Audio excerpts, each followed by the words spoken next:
3장 6절로 13절의 말씀을 함께 공부하겠습니다. 6절부터 읽겠습니다. 그가 타작마당으로 내려가서 시모의 명대로 다 하니라. 보아스가 먹고 마시고 마음이 즐거워서 가서 노젓가리 곁에 눕는지라. 룻이 가만히 가서 그 발치 이불을 들고 거기 누웠더라. 밤중에 그 사람이 놀라 몸을 돌이켜본 즉 한 여인이 자기 발치에 누웠는지라. 가로되 네가 누구냐? 대답하되 나는 당신의 시녀 룻이오니 당신의 옷자락으로 시녀를 덮으소서. 당신은 우리 기업을 물을 자가 됨이니이다. 자, 여기까지만 먼저 보겠습니다. 자, 이 룻이 6절에 보니까 룻이 타작마당으로 가서 시모가 지시한 대로 명한 대로 다 순종했다 했습니다. 또 이날은 바로 보리 타작마당에서 이 타작하는 보리를 까불리는 해서 이 소득을 얻는 이날이기 때문에 이 추수 때 되면 아주 잔치죠. 그냥 먹고 마시고 또 기분도 좋고 그런 다음에 이제 그 노젓가리 곁에 잤다고 그랬어요. 이것은 뭐냐면 그 당시의 풍습입니다. 이렇게 추수를 하고 타작마당에서 한 다음에 끝난 다음에 일상적으로 그 주인은 거기서 지키는 거예요. 지키면 거기서 자고 그렇게 지키고 그러는 게 이제 풍습입니다. 그렇기 때문에 나오미가 야 오늘 타작마당에서 보리 타작하는 날이니까 보아스가 오고 있으니까 네가 그때 들어가라 이렇게 명령을 한 것을 보면은 그 당시 이게 풍습인 것을 우리가 알 수가 있죠. 그래서 그걸 보고 있다가 룻이 살그머니 그 발치 이불을 들고 거기에 싹 옆에 발치에 누운 것입니다. 근데 이 보아스는 먼저 몰랐죠. 그래서 기분도 얼큰하고 이게 자다 보니까 뭐가 걸린단 말이에요. 뭐가 있는 거예요. 그래서 보아스가 그냥 누구야 하면서 이렇게 보니까 웬 예쁜 여인이 젊은 여인이 옷도 이쁘게 입고 아주 기름 바르고 아주 멋있는 여인이 있는 거예요. 그러니까 맨 처음에 누군지 몰랐던 것 같아. 그러다가 이 룻이 얘기를 하는 거예요. 나는 당신의 시녀 룻인데 당신의 옷자락으로 시녀를 덮으소서. 이 발치입을 또 옷 이것은 다 한 가지입니다. 우리 그 당시의 사람들은 이 겉옷이 이불이에요. 그래서 이게 추렁추렁 갖고 있다가 밤에 잘 때는 그걸로 덮고 자고 또 낮에는 그걸로 돌돌 해가지고 겉옷으로 입고 다니는 거죠. 그래서 이 돈을 차용해서 겉옷을 저당 잡혀도 그걸 못 갚아도 그것은 도로 돌려주게 돼 있어요. 왜냐하면 그것이 이불이기 때문에. 그래서 이 룻이 당신의 옷자락으로 시녀인 나를 덮어달라고 이렇게 얘기를 한 거예요. 이게 무슨 뜻이냐? 발치 이불을 들고 들어가라? 자기 그러니까 옷자락으로 나를 덮으소서? 이것이 무슨 뜻이냐면은 바로 나를 당신의 아내로 택하소서. 기업 물을 자로서 대를 이을 그럴 결혼 상대자로 나를 택하라는 얘기예요. 나와 함께 오늘 함께 같이 자자. 그런 단순한 의미가 아니라 그걸 뭐로 보면 알 수 있냐면 곧한마리 바로 곧한마리 이렇게 되어 있습니다. 9절 마지막에 보면 옷자락으로 당신의 옷자락으로 시녀를 덮으소서 한 다음에 뭐라고 얘기합니까? 그 이유가 뭐냐? 당신은 우리 기업을 물을 자가 됨이니이다. 그러니까 바로 이 보아스에 사는데 자기가 거기 들어가서 누운 것은 발치 이불 이게 두은 거, 그 이불, 발치 이불로 옷으로 나를 덮으소서 하는 얘기는 바로 그 이유는 뭐냐? 당신은 우리 기업을 물을 그런 사람이기 때문에 같이 잔다는 거예요.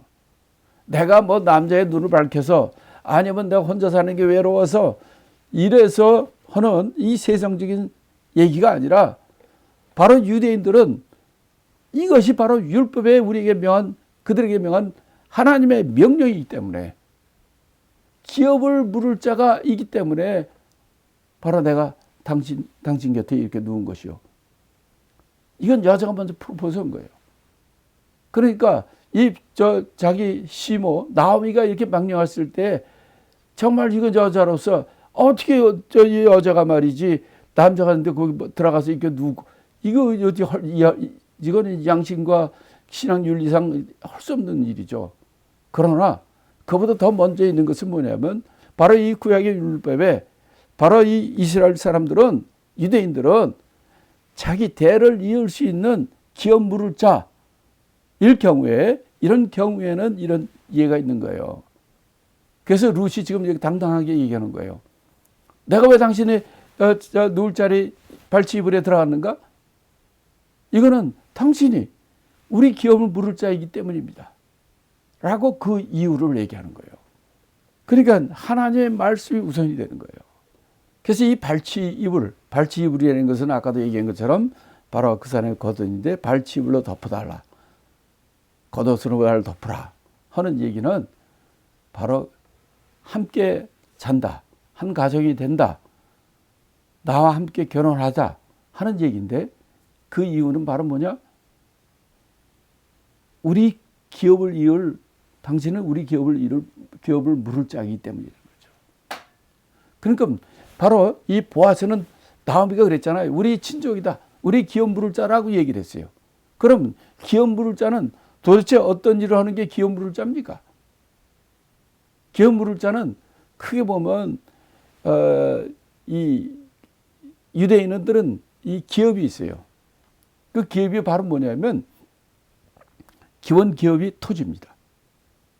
성경은 이 세상의 땅은 다 하나님 것이라는 거예요.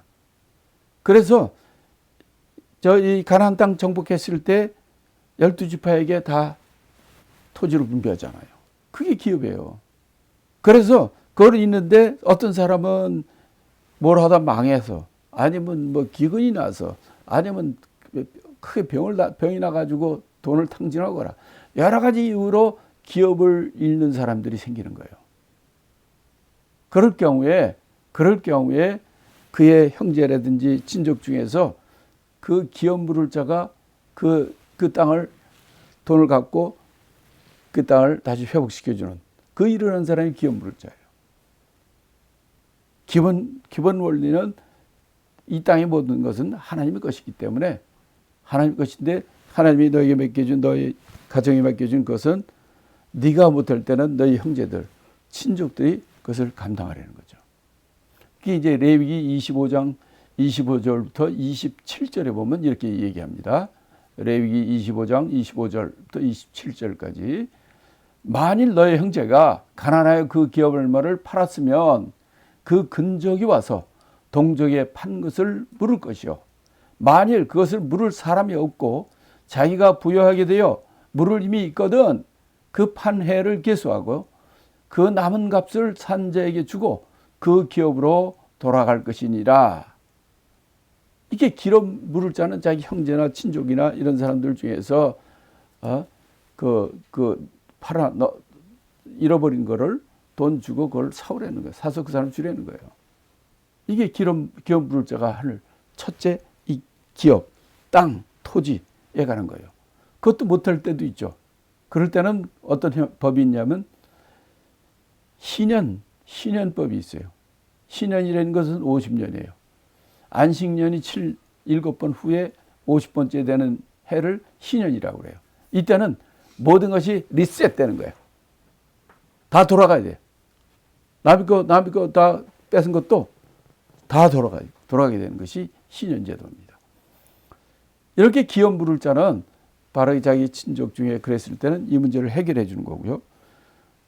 두 번째는 뭐냐면 기업을 물은다는 것은 땅뿐만 아니라 하나님께서는 그 종족의, 그 가족, 그 종족의 대를 이어주는, 사람을 이어주는, 아들을 이어주는, 이것이 기업 물을 자가 할 일이에요.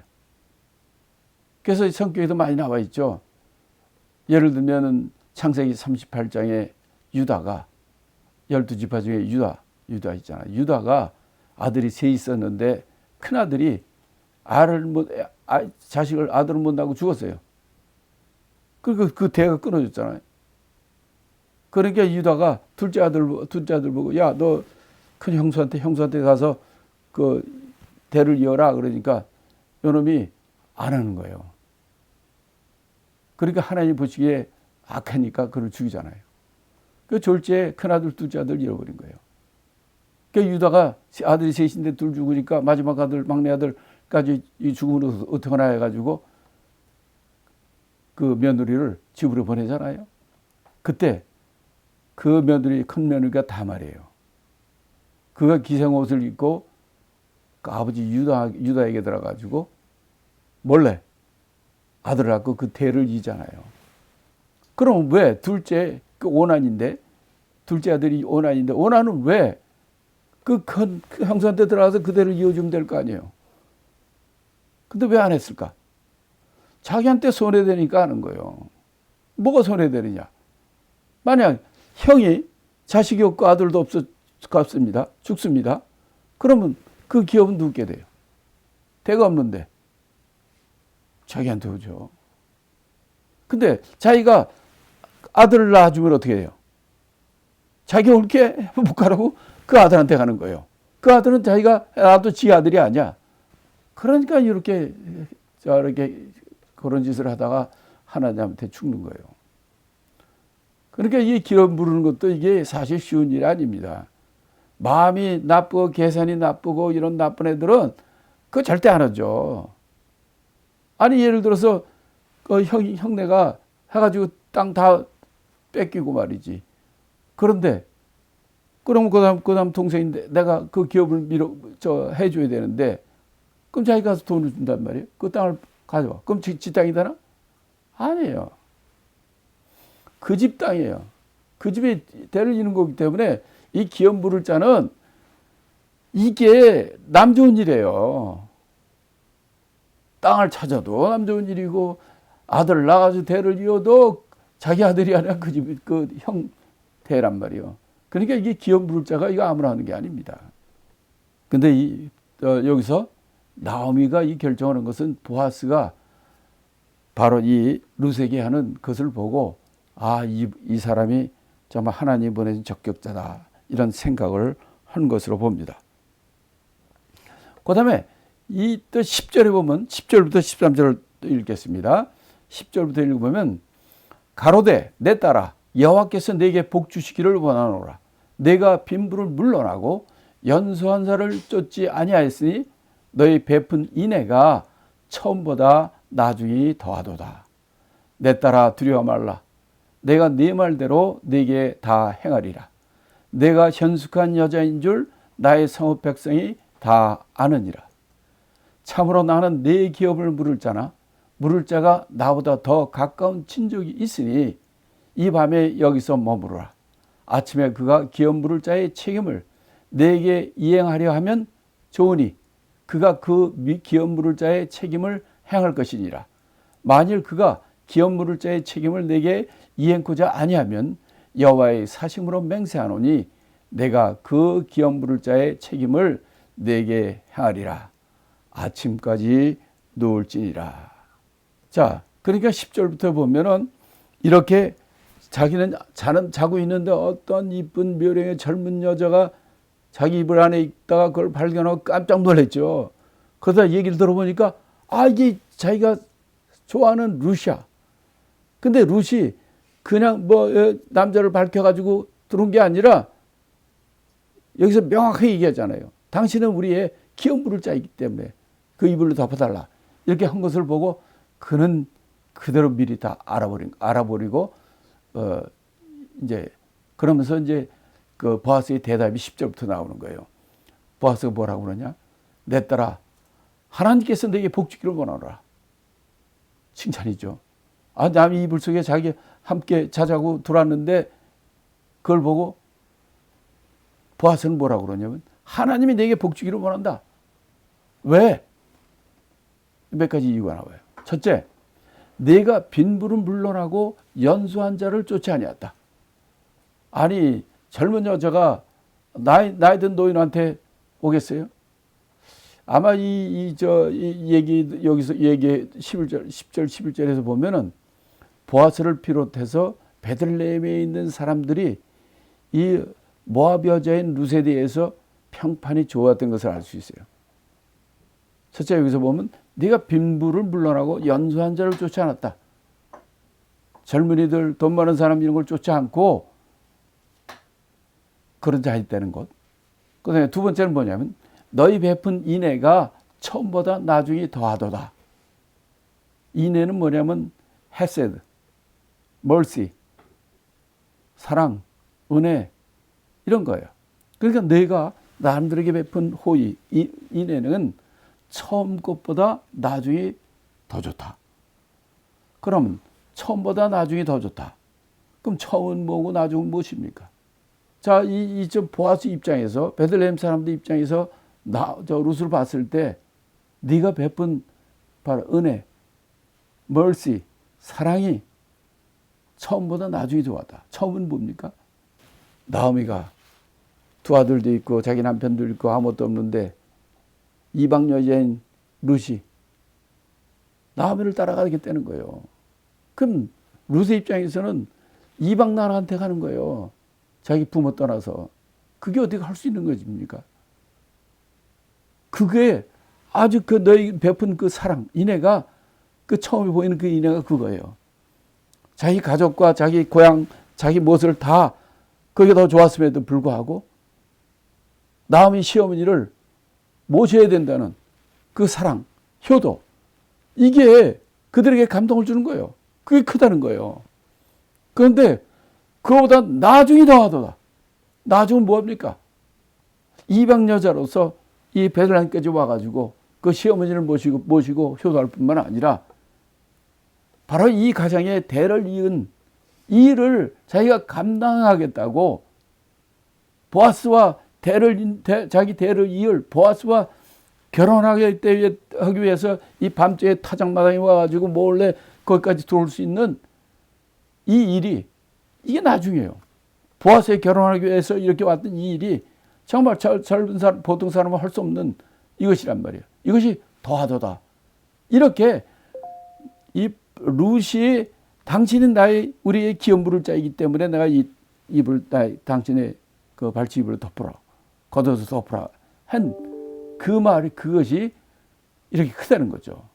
그 다음에 세 번째는 뭐냐면 내가 내 말대로 다 하리라. 내가 기업물을 짜로서 너희 집안의 기업물을 짜서 내가 일을 다 하겠다라는 거예요. 보아스는 당연히 기업물을 짜가 해야 될 일을 다 하는 거죠. 그러면서 하는 얘기가 뭐냐면 네가 현숙한 여자인 줄 우리 온 성읍 사람들이 다 안다는 거예요.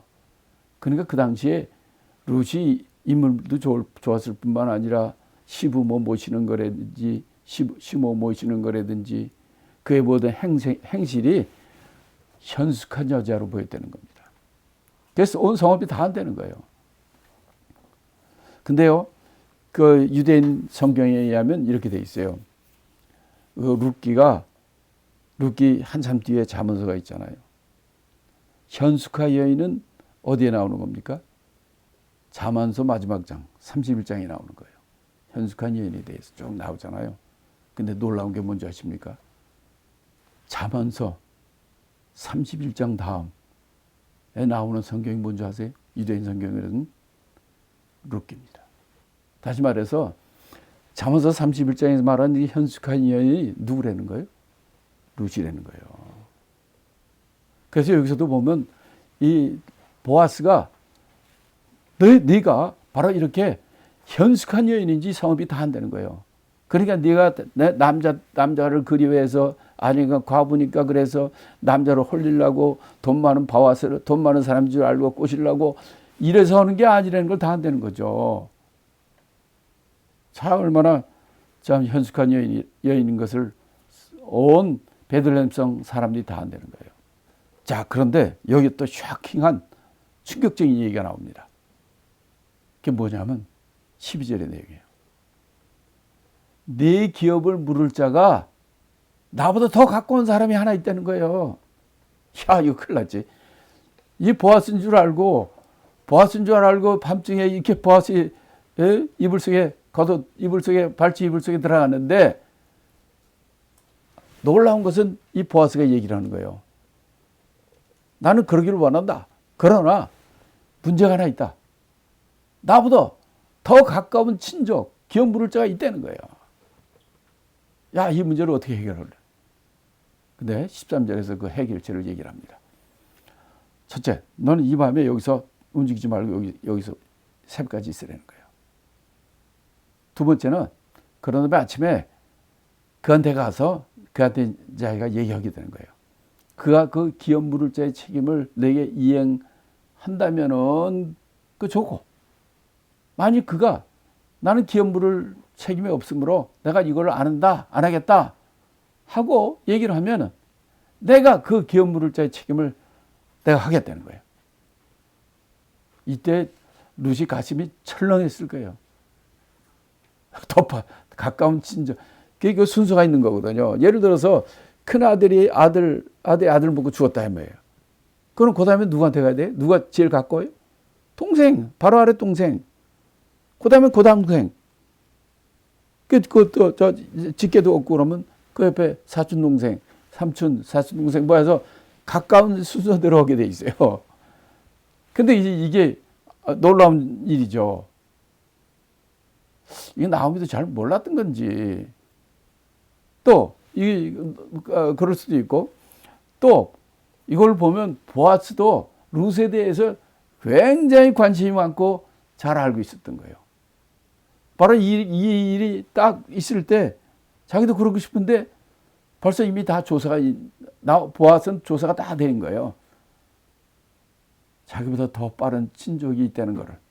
그러니까 보아스는 미리 이런 것까지 알고 있었던 거죠.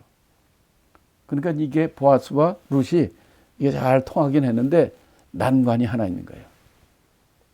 이 문제를 어떻게 행하는지 우리 4장에서 이제 이 문제를 다룹니다. 그래서 그렇지만은 만약 그가 기업 물을 자의 책임을 행하지 않으면은 내가 하나님께 맹세하고 내가 이걸 책임을 내가 다할 테다. 이렇게 그를 안심시키는 거예요. 그리고 아침까지 누워라. 이 얘기는 뭡니까?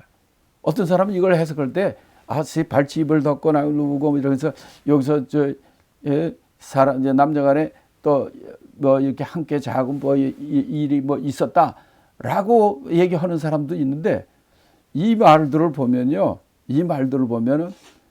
절대로 이 사람도 그런 거 아니에요. 왜? 자기가 기업 물을 자에 이쯤은 나보다 한 사람이 있기 때문에 만약 기업 물을 자가 자기보다 먼저 있는데 저 남녀 관계를 여기서 가졌다. 그럼 자격이 박탈되는 거예요. 그래서 그렇지 않은 것을 우리가 알 수 있어요. 이것을 잘못 오해하는 사람은 말이야 젊은 과부가 말이지 돈 많은 남자한테 가서 뭐 저렇게 했다는 둥 또 자네 둘이 저기서 저렇게 일을 행했다는 둥 이런 말도 안 되는 소리를 하는 경우가 있는데 이건 아니죠. 이거만 봐도 알 수 있죠. 그런 이 법을 모르기 때문에 그렇습니다. 그래서 여기서 이렇게 이 일을 얘기를 하는 거예요. 그래서 13절까지 이 보아스는 이 일을 내가 일행할 테니까 여기 가만히 아침까지 새벽까지 여기 가만히 누워 있으라 이렇게 얘기를 합니다. 자, 그러면서 이제 14절부터 우리가 또 이제 보겠습니다. 자, 여기서 우리가 이제 이렇게 이제 이 더 바른 친족이 있다 이런 것은 우리가 그동안은 또 얘기한 것처럼 여기서 이 기업을 물을 자, 저희 히브리어로 뭐라고 그러는지 기억나십니까? 고엘입니다. 한번 따라하세요. 고엘. 예, 고엘입니다. 이게 기업을 물을 자예요. 이것이 두 가지가 있다고 그랬죠. 잃어버린 토지, 기업을 다시 되찾아 물어주는 것. Redeem the land. 이걸 갖다가 다시 지불하고 받아오는 것. 회복시키는 것. 또 그 집의 자손을 이어가는 아들을 낳아주고 그래서 그 기업을 이어주는 이 두 가지가 가장 큰 일이라고 했어요. 그래서 이 계대호림법도 이제 신명기 25장 5절 6절에 보면 이렇게 얘기합니다. 형제가 동거하는데 그중 하나가 죽고 아들이 없거든 그 죽은 자의 아내는 나가서 타인에게 시집가지 말 것이요 그 남편의 형제가 그에게서 돌아가서 그를 취하여 아내를 삼아 그의 남편은 형제된 의무를 그에게 다 행할 것이요 그 여인의 낳은 첫 아들로 그 죽은 형제의 후사를 있게 하여 그 이름을 이스라엘 중에서 끊어지지 않게 할 것이니라. 이게 계대혼인법이에요. 사마리아 여인도 남편이 5이 있었는데 그거는 바로 이거예요. 남편이 없으니까 그 다음 형제가 들어가고 그게 없다는 거예요. 지금 나게 있는 것도 남편이 아니라고 그러잖아요. 이거는 이 여자가 바람기가 있어가지고 이 남자 저 남자 했다는 그런 뜻이 아니에요. 자, 이렇게 계대혼인법에 이거에서 이 룻은 이 보아스하고 이렇게 그 발집을 들어가고 하는 것을 알 수 있지. 이게 어떤 세상적인 그런 의미의 동침이 아닌 것을 알 수 있어요. 자, 그럼 14절부터 18절까지 읽겠습니다. 룻이 새벽까지 그 발치에 누웠다가 사람이 피차 알아보기 어려울 때에 일어났으니 보아스의 말에 여인이 타작마당에 들어온 것을 사람이 알지 못하여야 할 것이라 하였습니다. 보아스가 가로되 내 겉옷을 가져다가 펴서 잡으라. 펴서 잡으니 보리가 6번이나 되어 룻에게 이어주고 성으로 들어가니라. 자, 14절 15절은 이렇게 얘기한 다음에 보아스가 룻을 그냥 돌려보내는 게 아니라 환대해서 돌려보내는 거예요. 그러니까 룻이 이제 새벽 어두울 때까지 그때까지 누웠다가 일어나서 이제 가게 되는데 이때 보아스가 그 타작마당에 있는 타작마당에 들어온 것을 비밀로 해야 된다 하고 그 다음에는 그가 시어머니가 있는 룻에게 나오미 시어머니가 있는 그 집에 돌려보낼 때 빈손으로 돌려버리지 않습니다. 보리를 6번이나 되어 룻에게 이어줬다 이랬죠. 6번 되어줬다. 이것은 뭐냐면 여러분 에바 기억하시죠? 한 에바가 어느 정도 되면 21리터 되는 거예요. 근데 6번 이것은 6 오멜입니다. 한 오멜은 10분의 1 에바예요. 그러니까 2.2리터가 되는 거예요. 한 오멜이 6번 됐다는 것은 6 오멜. 한 오멜은 2.2리터. 한 에바는 10 오멜입니다. 그러니까 한 15리터 정도 되는 보리를 이만큼 준 거예요. 이만큼 줘서 그걸 룻에게 이어줘서 룻이 갖고 집에 갔다는 거예요. 거기까지 보내는 걸 딱 보고 보아스는 성에 들어갔다는 얘기죠. 이렇게 이제 보아스가 룻에게 대한 배려와 그의 가정에 대한 후의 이런 것들을 우리가 통해서 믿음도 좋지만 우리가 먼저 사람 성품이 좋아야 되겠다 하는 것을 듣습니다. 어떤 사람은 믿음 좋은 것 같은데 얼마나 깍쟁이고 얼마나 폐역스러운 사람이 있는지 몰라요. 그러나 여러분도 결혼도 그런 것 같아요. 첫째 믿음이죠. 믿음이 있어야 되는데 성품이 아주 나쁜 사람들이 있어요. 어떤 사람은 천사 같은 성품이 있는데 어떤 사람은 믿음이 있다고 정말 기도도 열심히 하고 뭐 하는데 아주 성품이 얼마나 까다롭고 날카롭고 그런 사람이 있는지 한번 여러분 자신을 주위를 돌아보세요. 그런 사람이 있죠. 대답이 없는 걸 보니까 찔리는 데가 있는 분이 있는 것 같네요. 예, 그러면 16절부터 10절까지 18절까지 마지막 부분입니다. 룻이 시므에게 이르니 그가 가로되 내 딸아 어떻게 되었느냐. 룻이 그 사람의 자기에게 행하는 것을 다 고하고 가로되 그가 내게 이 보리를 6번 되어주며 이르기를 빈손으로 네 시므에게 가지 말라 하더이다. 이에 시므가 가로되 내 딸아 이 사건이 어떻게 되는 것을 알기까지 가만히 앉아 있으라. 그 사람이 오늘날 이 일을 성취하기 전에는 쉬지 아니하리라. 자, 16절부터 18절은 룻이 이제 나오미에게 돌아가서 시어머니한테 가서 이제 보고를 하는 것입니다. 그러니까 룻이 이제 새벽녘에 돌아오니까 얼마나 나오미가 지금 궁금했겠습니까? 얘가 거기 보아스 이불에 들어간 거는 들어가라고 그랬는데 들어가서 어떻게 됐는지, 그래서 어떻게 뭐 일이 진척이 됐는지 궁금한 거예요. 그러니까 룻이 우리가 앞에 얘기한 대로 대개 행한 모든 것을 다 얘기했다는 거예요. 그것뿐만 아니라 이렇게 보리를 줘가지고 6오멜 그냥 15리터 정도 되는 이 보리를 낑낑 미고 빈손으로 시므한테 가지 말라. 이렇게 어머니에 대해서 이렇게 배려하고 우리에게 먹을 것을 이렇게 또 해줬다고 이렇게 이제 얘기를 해주고 나오미에 대한 그 효도하는 마음, 남을 헤아리는 마음을 여기서 또 보여줍니다. 이럴 때 이제 마지막 절은 이 나오미의 마지막 제의입니다. 한마디로 뭐라고 그러냐면, 자, 이제 얘기를 들으니까 다 해결이 다 되는데 하나 걸림돌이 그보다 더 가까운 친족이 있다는 거예요. 그런데 중요한 것은 친족이 있지만은 이 보아스가 일이 성취될 때까지 자기가 다 하겠다는 거예요. 그런데 아직은 몰라요. 그 남자가 내가 기업 부르겠다라고 할지, 나는 안 하겠다 할지 지금 모르는 상황이죠.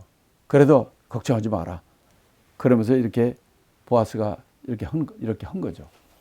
그러니까 나오미가 이럴 때 사실 당사자 룻의 입장에서는 이렇게 자기의 자존심 다 버리고 이 보아스 그 이불자리 안에까지 들어갔는데 이게 낭편입니까? 더 가까운 친족이 있더니 바로 튀어나올 수도 없고. 그런데 그 보아스를 믿은 거죠. 이때 나오미의 의견도 마찬가지예요. 어떻게 되는 것이 결정될 때까지, 날때까지 너는 가만히 있으라는 거예요. 기다리라는 거죠. 이 믿음도 이 기다리는 게 믿음 같아요. 끝까지 인내하라. 끝까지 신뢰하고 기다려라. 여기서 나오미가 지금 롯의 마음은 사실 이렇게까지 했지만은 보아스가 마음이 그런 것도 다 알지만은 더 가까운 친족 때문에 많이 마음이 흔들리고 충격을 받았을 것 같아요. 근데 첫째, 너는 네가 들고 뛴다고 되는 것도 아니니까 끝까지 하나님의 보아스를 만나게 해준 거라든지 보아스의 밭에 간 거라든지 보아스가 되어준 거라든지 어제 추수한 날 타작마당에 가서 이루어진 일이라든지 이런 걸 보면은 하나님이 일하신다는 거죠. 그러니까 가만히 있으라는 거예요. 왜냐하면 뭐냐면 그 사람이 이 보아스가 이 일을 성취하기 전에는 성취할 때까지 쉬지 않는다는 것을 믿으라는 거예요. 사실 여러분에게 좀 말씀드렸지만 제가 한국 한 달 넘게 갔다 왔잖아요. 근데 거의 제일 문제는 바로 이 중국 선교하는데 지금 많은 장애와 어려움이 있는 거예요. 첫째, 그들에게 지금 우리가 이렇게 방송을 통해서 강의했던 모든 동영상 강의, 이게 굉장히 많지 않습니까? 이런 것들을 보내는 문제나 여러 가지 이런데 중국에 그걸 전달할 수 있는 방법이 없었을 때 이것이 다 막혀들었어요. 그래서 한국에 간 건데 이 문제가 떠나오기 이틀 전까지만 해도 방법이 없었어요. 그래서 한국 와서 고생까지 다 했는데 이거 힘들구나 했는데 전혀 생각지도 못했을 때 20년 전에 내가 가르친 신학생, 걔가 나를 알아보고 선생님 아니세요? 하면서 쫓아와가지고 나한테 와가지고 그를 통해서 그걸 다 보내게 됐던 거예요. 이렇게 하나님은 살아계시고 전혀 내가 생각하지 않았을 때 20년 전 먹은 애가 걔가 어떻게 또 나를 기억하는지 쫓아오더라고요. 그래서 그걸 보내게 됐고 이 문제를 다 마지막에 해결하고 돌아오게 된 겁니다. 이건 좀 극비사항들이 있기 때문에 자세하게 얘기를 못하지만은 이렇게 하나님은 이런 일을 하나님이 하신다는 것을 저는 이번에 체험하고 돌아왔습니다. 지금 상황은 더 가까운 친족이 있고 이거 어떻게 될지 알 수 없는 상황이지만은 이때 나오미는 끝까지 믿고 기다리라. 가만히 있어라. 그 사람이 그러니까 여기서 아시겠지만 보아스는 우리 신랑 되신 예수님을 상징합니다. 나오미는 무엇을 상징하는지 아세요? 나오미는 계속해서 코치하잖아요.